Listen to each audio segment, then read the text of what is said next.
and I know hopefully I've inspired you to get in touch with your inner troublemaker. And took another crack at revising the words this morning. There's always something new to say, and hope you'll sing along with me. Your part goes like this.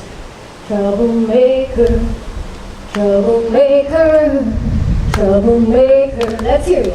Troublemaker, troublemaker, troublemaker, troublemaker, troublemaker. They call me troublemaker, 'cause I'm finally saying no.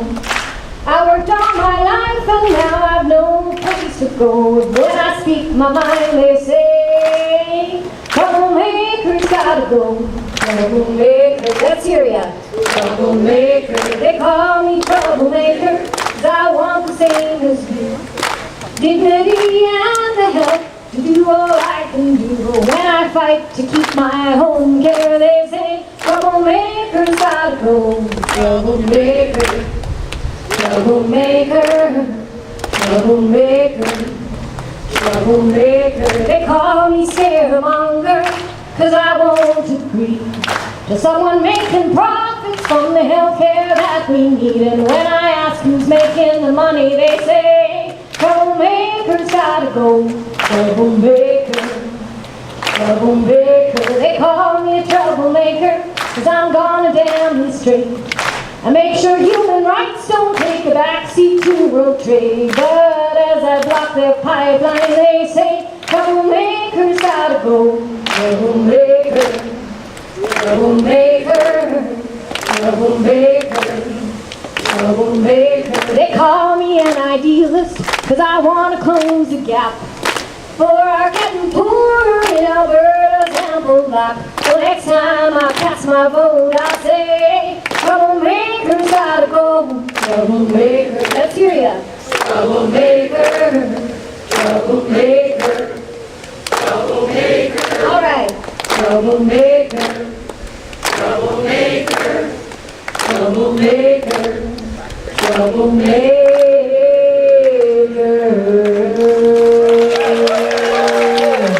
This is a very deliberate agenda that goes back almost 30 years. It's a very deliberate agenda to turn the cost and the provision of care of a very vulnerable population over to individuals and their families. And many of you came to these same steps. We were here, Bill 37, Bill 11. Remember when we started, we had small crowds and then we got bigger and bigger, and that's what we need to see happen here again. Because many forget that masked in the Bill 37, which was the predecessor legislation to Bill 11, was the allowing of private long-term care insurance. Prior to Bill 37, it was prohibited in this province.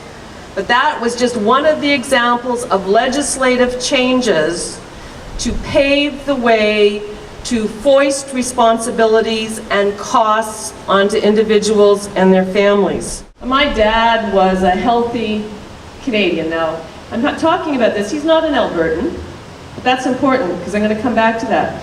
He's from Ontario. He's a healthy man all of his life until at the age of 82 he fell off a ladder and became a quadriplegic. And I can tell you, I know all about the failings in home care and health care when it comes to seniors and their needs. And I'm here today to talk about grandparents because it's really important to me and should be important to all Albertans, because someday we all aspire to be an 82 or an 83 or an 85-year-old man or woman in this country. But the reality is not only in Alberta, but other provinces as well, governments, including the federal government, have abdicated any willingness to take responsibility for the care and needs of vulnerable populations, including seniors. Now, this past July, the premiers met in Niagara-on-the-Lake, a beautiful place. And many groups were there, including nurses, Canadian Federation of Nurses Union, and representatives of my union, the Canadian Health Coalition, the Council of Canadians, all calling on the premiers to say to Stephen Harper that we need changes that benefit and support Canadians in need of health and health care. And an important element of that is a national strategy for long-term care for all Canadians.